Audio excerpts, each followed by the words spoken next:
The term Middle Belt refers to the diverse ethnic groups in the central part of Nigeria who lived in independent communities from the Hausa, Fulani, and Kanuri prior to British conquest. During colonial rule, the British categorized these communities as pagan districts or non-Muslim groups, in contrast to the Islamic Emirate regions of the Hausa, Fulani, and Kanuri people. The Middle Belt thus represents the non-Hausa, non-Fulani, and non-Kanuri groups in central Nigeria, a definition affirmed by Chief Obafemi Awolowo. Sir Ahmadu Bello and the Northern Regional Government of the pre-independence era defined it as those parts of central Nigeria where Fulani conquest had not penetrated. The regions covered include Adamawa, Taraba, Benue, Nasarawa, Plateau, Niger, as well as parts of southern Kaduna, southern Kebbi, southern Bauchi, southern Gombe, southern Borno, and southern Yobe. During the colonial era, northern Nigeria was divided into two principal zones, the Emirates areas and the so-called pagan districts containing what the British termed non-Muslim groups. The latter were home to traditionalist groups who practiced African religions, while the former, primarily Hausa, Fulani, and Kanuri, practiced Islam. This classification is well documented in the Willing Minority Commission report and underscores the historical and sociopolitical distinctions between the North and the Middle Belt. Sir Brian Sherwood, Governor General of Northern Nigeria, defined the Middle Belt in his book As Always as Friends as those parts of northern Nigeria straddling the Niger and Benue rivers, situated between Igbo and Yoruba lands and the savannas of the Emirates. He highlighted their fertile lands, higher rainfall, and the limited influence of Islam at the time.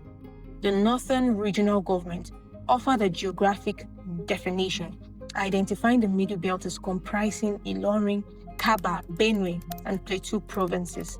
The southern parts of Bauchi and Zaria, most of Niger province, excluding areas north of Katangura, all of Numan in Adamawa, the district of Muri, and Wukon in the then Muri, now Taraba division. The British permitted missionary activities and Western education in the pagan district, but restricted them in Emirate areas. The birth of Middle Belt agitation started as early as 1908, when parts of this district were absorbed into the Northern Protectorate. Their leaders began demanding administrative separation from Hausa, Fulani, and Kanuri-dominated areas of Emirates control. This marked the birth of the Middle Belt agitation, though not yet in those exact words, just the calls for autonomy and distinct identification. Local chiefs such as the Bachama and Chamba in Adamawa, leaders in Leri, Bauchi, and chiefs in southern Zaria, now southern Kaduna, led early campaigns for self-rule as documented in various colonial reports.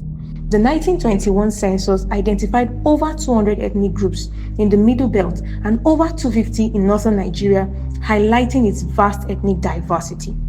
By the 1940s, growing frustrations led to border adjustments, including the 1933 redemarcation. But the significant progress in Middle Belt identity came through the formation of tribal unions.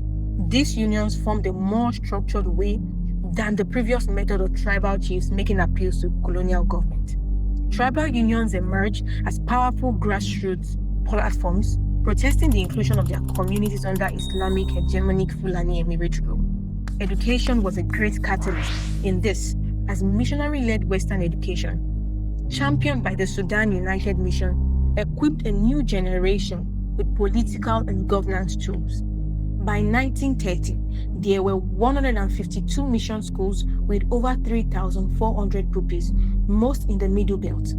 Education here was practical and political, nurturing awareness.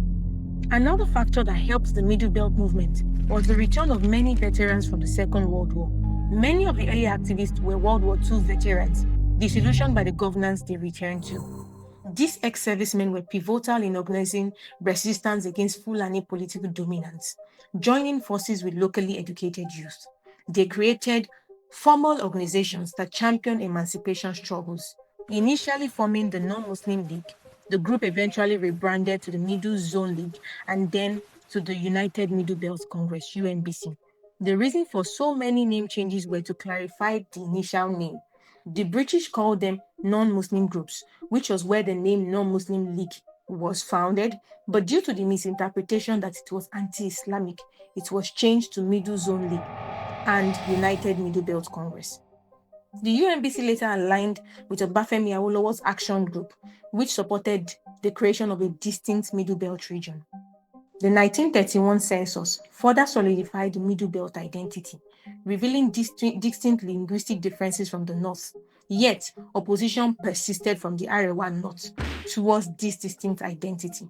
The Saldana of Sokoto actively worked against Middle Belt autonomy, using imprisonment, political manipulation, and bribery to suppress the movement.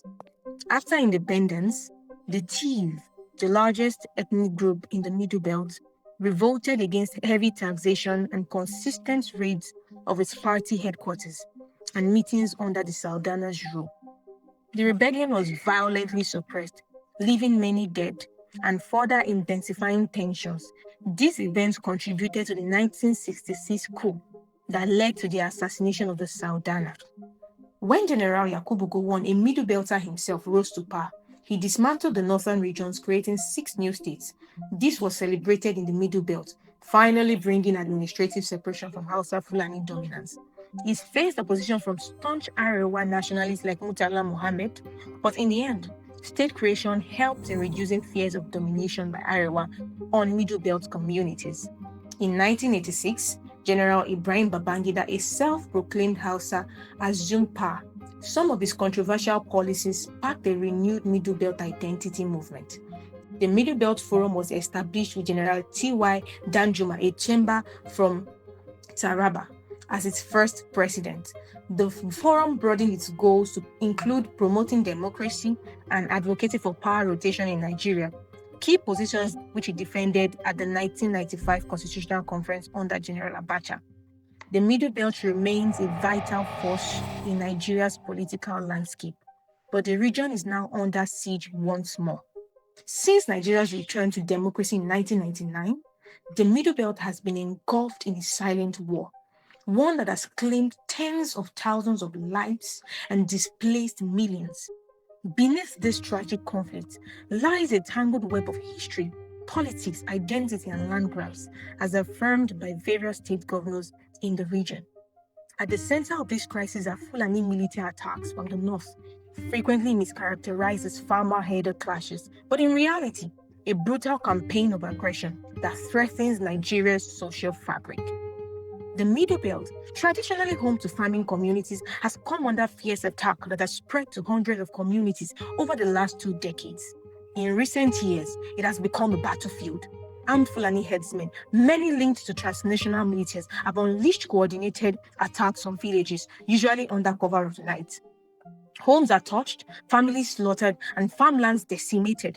These are not spontaneous retaliations, they are acts of terror.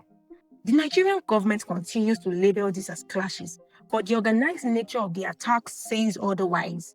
Patterns of surveillance, night raids, and strategic ambushes reveal systematic plans to dispossess indigenous communities of their land, assert dominance, and alter regional demographics. A chilling strategy: attack, migrate, occupy, replace. These militias use insurgency-level tactics, reconnaissance disguised as grazing, diversionary gunfire, and targeted killings of community leaders. Survivors described assailants armed with sophisticated weapons like AK-47s, raising urgent questions about funding, supply chains, and international links. Scholars such as Professor Yusufu Turaki confirm the militarized and ideological structure behind these groups.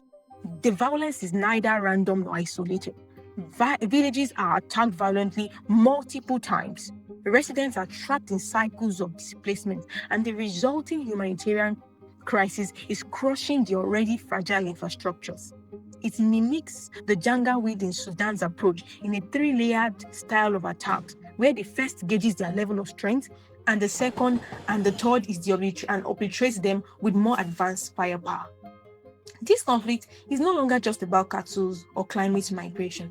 It is about extremist ideologies. It is about groups who believe they are reliving the jihad of Uthman Danfodio, invading, displacing, and laying claims to land by force. In so many videos which they release on TikTok and X, formerly known as Twitter, they make it clear that they are waging jihad and that they oppose any laws restricting their movement into these communities. It is a slow-moving campaign of ethnic cleansing, and yet in the ruins there is resistance. Communities are pushing back, not just with vigilante groups, but more powerfully through documentation, advocacy, and demands for justice. Awareness is rising to counter hate. Survivors are organizing to tell their stories, preserve their history, and resist erasure. Do not forget to share, subscribe, and do not forget to like.